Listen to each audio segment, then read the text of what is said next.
Hey everybody, how's it going today? Well, I'm back in the truck, or I should say back in a truck. I'll talk about that a little bit more in just a second. But I am back at our yard here in Federal Way, Washington, and got back from Alaska. I had a pretty good trip up there, made all my deliveries. So I got all that done. Kind of took my time getting back to the States. You have a couple of options when you do, or at least the way we do these runs when we go up to Alaska. A lot of guys like to take their reset in Anchorage or en route on the way back because of how, so the rules of service are we're allowed more hours to drive as we go further north into Canada and then in Alaska. So you'll burn up your 70 hours pretty quick, and you'll have to take a reset to make it all the way back home. So a lot of guys will do it up there, and then they can run just as hard on the way back as they did on the way up. And I've done that. But this trip, I decided to just kind of do a rolling recap on my way home. I didn't have a load coming back, which is not that uncommon. And I just wasn't really wanting to sit somewhere for almost 2 days before I could drive again. So I averaged about, 8 or 9 hours of driving each day and made it all the way back to the yard here. Got back basically on the same day that I would have had I taken a reset up in, en route or up in Anchorage. So anyhow, I made that back. The only issue I had, I guess, all the way back home was Hope, BC, Canada, which is just a few hours from our yard. That's where I spent the night. I got in there on Saturday.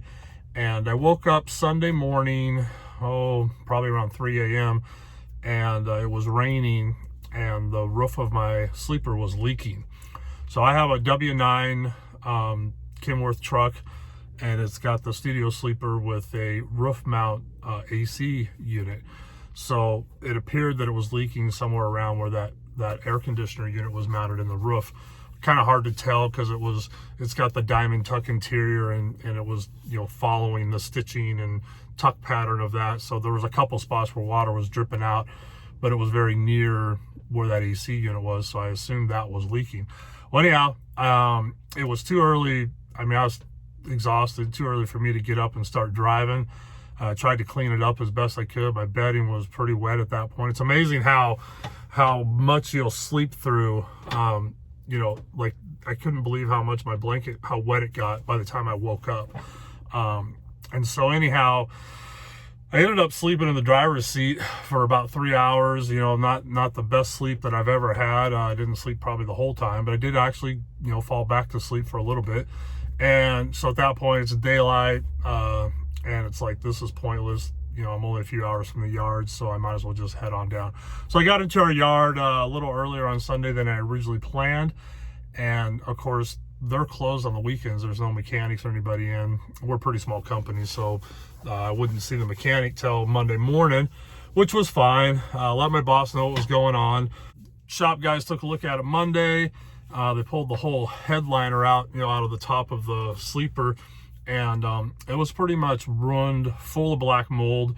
It's obvious that it's been leaking for a very long time, but just not enough to actually penetrate and drip on me. So it was like it was a sponge. It was holding moisture, holding water, and then it would dry out probably. But it did create mold.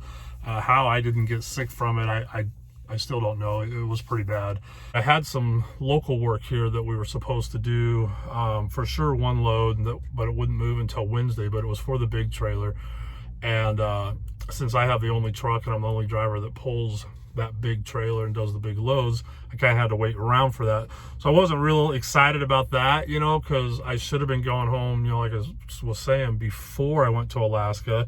And that round trip took 9 days. Getting back on a Sunday, basically means I wasn't really back till Monday for a load to get home. So 10 days. And, I really wanted to get home. So waited another 2 days, and Wednesday morning when we were supposed to start loading the machine, and it's a machine that's here at our yard. We do a lot of transloading, so we bring stuff in for customers and we store it till they're ready for it. And that's what this one was. So Wednesday morning, literally 10 minutes before I was getting ready to load the machine, Boss comes out, got a phone call from the customer. It's been put on hold, so we wouldn't be making that delivery. So he told me at that point the decision was made just to go ahead and get my personal vehicle and drive home. A little frustrated about that. So, you know, that means I sat here for 2 days basically for nothing. Obviously, nobody can see in the future, you know, and that happens in trucking, especially in heavy haul. Stuff like that can happen. You can have delays, you know, because of cranes or permits or whatever. So that, you know, it kind of bummed me out because, like I said, I was supposed to be going home before I ever went to Alaska. And, you know, so I've been out about 6 weeks, so I'm ready to go home. Now I'm back here. I got back in on Thursday afternoon, so that I'd be ready to roll first thing Friday morning. My boss tells me, you know, that I'm basically going to move into a different truck. So that's what I meant at the beginning of the video when I said, you know, I'm in a truck. I'm not in mine. So I'm temporarily in this truck. This is just a basic 3-axle. It's a Kenworth. I'd be lying if I told you what model it is. I think it's a 660. Anyhow, so it's just a 3-axles, and it's set up basically, you know, I don't even know the wheelbase. It's short. It's meant for pulling vans, refrigerated freight, stuff like that. Of course, we could pull a step deck behind it or a flatbed. That'd be fine. It's not the greatest truck in the world to pull a lowboy with because it doesn't have any ramps or, you know, it's not set up for heavy haul. So I'll be running this for however long it takes them to get my truck fixed and get back on the road with that. Unfortunately, freight's just horrible right now. As a lot of people probably know, just with all the things that are going on in the country and worldwide affecting the economy. They were not able to find me anything on Friday, so I'm stuck here at the yard for the weekend. It's now Sunday. So again, a little upset about that because, you know, I could have stayed home 2 more days. Not working anyhow. I'm just sitting here in a truck that's not even mine, so I'm not really like moved in, settled into it, don't have TV, anything like that.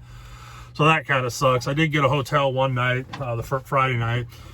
So hopefully first thing tomorrow, they'll find something, probably going to be step deck freight if I had to guess, and get me moving, get me doing something so I don't go stir crazy. But other than that, I don't have any cool footage right now of big loads on the big trailer. If I haul something while I'm in this truck that's, you know, kind of interesting, obviously I'll try and make a video of that. But I'm really looking forward to when we get back underneath the big Cozad and I can take some cool footage for everybody of that. So hopefully that'll be coming soon. I'm gonna wrap this up so that it's not too long of a video. Probably gonna be, I'll try and do some more of these style videos. I would like, I think it'd be kind of cool if anybody that watches these, you know I'm assuming that most people probably know what I'm talking about when I, you know, say things like earlier I mentioned about my hours and all that kind of stuff. If you don't know what I'm talking about, I'd love it, you know, put a comment down there and I can address those questions either in the comments or I can make a whole video on it. It doesn't really matter, whatever's easiest probably. But you know, there's probably, you know, there's the potential, I guess, for non-trucking people to be watching these videos. So if you have questions or anything, feel free to ask me. I'll answer them the best I can. Anyhow, everybody have a great day. Be safe out there, and we'll talk to you next time. Thank you. Bye.